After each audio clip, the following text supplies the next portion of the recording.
तो बुलेटिन में सबसे पहले बात वोट बैंक के लिए किसी भी हद तक जाने वाली यूपीए सरकार की। एक ऐसी सरकार जो हमारी और आपकी जेब से पैसा काटकर आतंकवादियों के परिवार वालों को देने का फैसला कर चुकी है। सरकार ने ऐसे परिवारों के पुनर्वास के लिए रोजगार, पैसा और पेंशन देने की योजना को हरी झंडी दे दी है।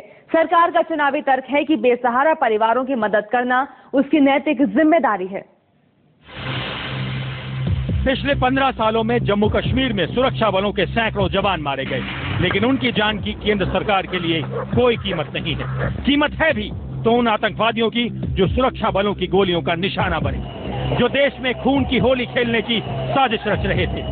केंद्र सरकार की चली तो अब इन आतंकवादियों के परिवार वालों को सरकारी खजाने से मदद दी जाएगी। उन्हें नौकरी का तोहफा भी मिलेगा और जरूरत पड़ी तो एक मुश्त रकम देकर भी सरकार पूरी मदद करेगी। यानी केंद्र सरकार ने उन जवानों की आत्माओं को तार तार कर दिया जो आतंकवादियों के हाथों मारे गए, जिन लोगों ने इन आतंकवादियों की घिनौनी हरकतों को खुद भोगा है, जिन्होंने अपने परिवार का कोई सदस्य, कोई अपना खो दिया है। क्या वो केंद्र सरकार के लिए कोई मायने नहीं रखते?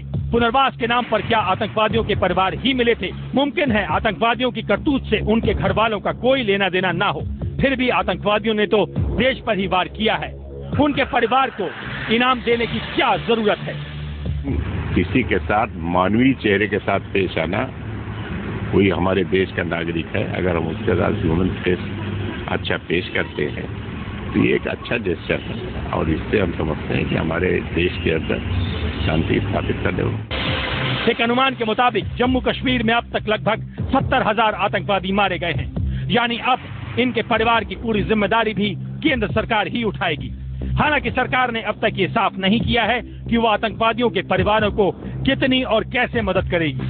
लेकिन 23 जनवरी को प्रधानमंत्री मनमोहन सिंह, केंद्रीय गृह मंत्री शिवराज पाटिल, जम्मू कश्मीर के मुख्यमंत्री गुलाम नबी आजाद और राष्ट्रीय सुरक्षा सलाहकार M.K. नारायणन के बीच हुई एक बैठक में ये फैसला हो चुका है। सरकार की दलील है कि आतंकवादी भटके हुए नौजवान हैं और उनकी काली करतूतों का खामियाजा उनके परिवार वाले भुगते ये मुनासिब नहीं है। लेकिन सरकार के पास इस सवाल का कोई जवाब नहीं है कि फिर वो ये हमदर्दी सिर्फ कश्मीर के आतंकवादियों के साथ ही क्यों दिखा रही है, और क्या आने वाले वक्त में वो देश के दूसरे इलाकों के उग्रवादियों, नक्सलवादियों और बड़े अपराधियों के परिवार वालों के साथ भी ऐसी ही हमदर्दी दिखाएगी? पिछले 20 सालों में घाटी में आतंकवादियों के हाथों 30,000 से ज्यादा बेगुनाहों की हत्या हुई है। पिछले 3 साल के आंकड़ों को ही देखें तो सुरक्षा बलों के 455 जवान भी शहीद हुए। लेकिन इन लोगों का खून, इनकी हत्या को केंद्र सरकार भूलती नजर आ रही है। आखिर सवाल वोट बैंक का है, चुनाव से पहले की हड़बड़ाहट का है। आनंद पांडे, दिल्ली,